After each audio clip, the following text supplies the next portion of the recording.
தேனி மாவட்ட மக்களுக்கு மாட்டுப் பொங்கல் என்றால் சட்டென நினைவிற்கு வருவது கம்பம் நந்தகோபாலன் கோயிலும் அதன் பட்டத்து காளையும் தான்.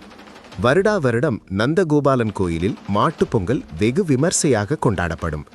அதன்படி ஆண்டுதோறும் கோயிலின் பட்டத்து காளைக்கு அலங்காரம் செய்து படையலிட்டு சிறப்பு வழிபாடுகள் நடத்தப்படும். வாருங்கள், இந்த பாரம்பரியத்தின் வரலாற்றை அறிந்து கொள்வோம்.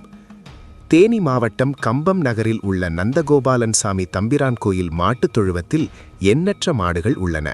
அவற்றுக்கு தலைவனாக விளங்குவது பட்டத்து காளையே. அதனை தேர்வு செய்யும் நடைமுறை சுவாரஸ்யமானது. தேவராவலு என்ற இனத்தைச் சேர்ந்த காளையே பட்டத்து காளையாக தேர்வு செய்யப்படும். தேவர் பிளஸ் ஆவலு என்பதே தேவராவலு என்றானது. ஆவலு என்பது பசுவை குறிக்கும். தேவராவலு என்றால் தேவர்களின் பசு என்று பொருள். அந்த வகை பசுக்கள் ஈன்ற கன்றுகளிலிருந்தே பட்டத்து காளை தேர்வு செய்யப்படுகிறது. இந்த கோயிலுக்கு பக்தர்கள் தானமாகவும் காளைகளை வழங்குகிறார்கள். ஆனால் அவை பட்டத்து காளைக்கான போட்டியில் இடம்பெற முடியாது. அதனால் அவற்றை அடையாளம் காண தானமாக கொடுக்கப்படும் மாடுகளின் காதின் ஒரு பக்கம் குறியிடுவார்கள். அதேபோல் தேவராவலு இன கன்றுகளை அடையாளம் காண அவற்றின் கால் மற்றும் நெற்றியில் அடையாளம் வைப்பார்கள்.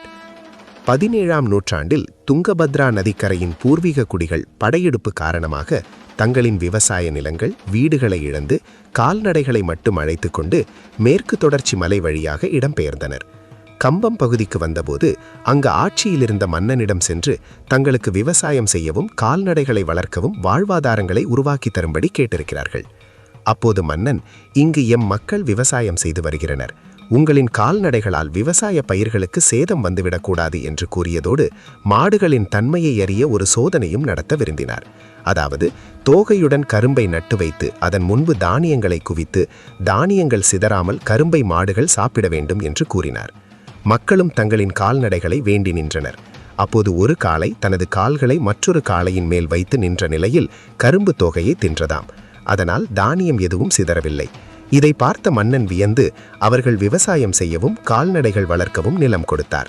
மன்னரை வியக்க வைத்த அந்த காளையை பட்டத்து காளையாக மக்கள் போற்றியிருக்கிறார்கள்.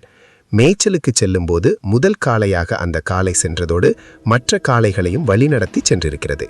இப்படிதான் பட்டத்து காளை பாரம்பரியம் தோன்றியது. பட்டத்து காளை இறந்துவிட்டால் கம்பத்தில் சுப நிகழ்ச்சிகள் அனைத்தையும் ரத்து செய்வதை மக்கள் வழக்கமாக கொண்டுள்ளனர். காளை இறந்த நாளிலிருந்து புதிய பட்டத்து காளை தேர்வு செய்யும் வரை அந்த கோயில் நடை அடைக்கப்பட்டு இருக்கும். காளை இறந்த 3 நாள்களுக்கு ஊரில் துக்கம் கடைபிடிக்கப்படும். திருமணம் நிச்சயம் செய்யப்பட்டிருந்தால் தவிர்க்க முடியாத சூழலில் வெளியூருக்கு சென்று திருமண நிகழ்ச்சிகளை நடத்தி கொள்வார்கள். பட்டத்து காளையில் பராமரிக்க 4 பேரை தேர்வு செய்கிறார்கள். அவர்களை கடவுளின் பிள்ளைகள் என்று குறிப்பிடுகிறார்கள். பட்டத்து காளை இறந்தால் காரியம் செய்வதும் புதிய காளையை தேர்வு செய்து மரியாதை செலுத்துவதும் இந்த கடவுளின் பிள்ளைகளின் கடமை.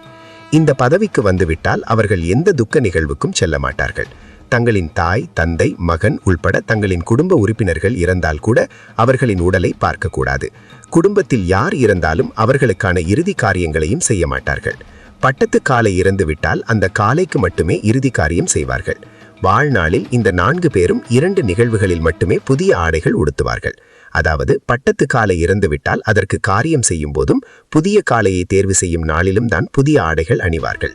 திருமணம் ஆகாதவரை இந்த பதவிக்கு தேர்வு செய்யப்படுவார்கள். பதவிக்கு வந்த பிறகுதான் அவர்கள் திருமணம் நடக்கும் என்கிறார்கள். இத்தகைய பாரம்பரியமும் சிறப்பும் கொண்ட கம்பம் நந்தகோபாலன் சாமி தம்பிரான் கோயிலில் மாட்டுப் பொங்கலை ஒட்டி புதிய பட்டத்து காளை அலங்காரத்துடன் பவனி வரும். அதற்கு ராஜமரியாதை வழங்கப்படுகிறது. கோயிலுக்கு சென்று வழிபட்டு தீவனம் வழங்கி மக்கள் மாட்டுப் பொங்கலை கொண்டாடுகிறனர். புதுமண தம்பதிகள் திருமணம் முடிந்ததும் பட்டத்து காளையை வணங்கி ஆசி பெற்று செல்வார்கள். இதன் மூலம் சந்தோஷமான வாழ்வும் புத்திர பாக்கியமும் கிடைக்கும் என்பது நம்பிக்கை.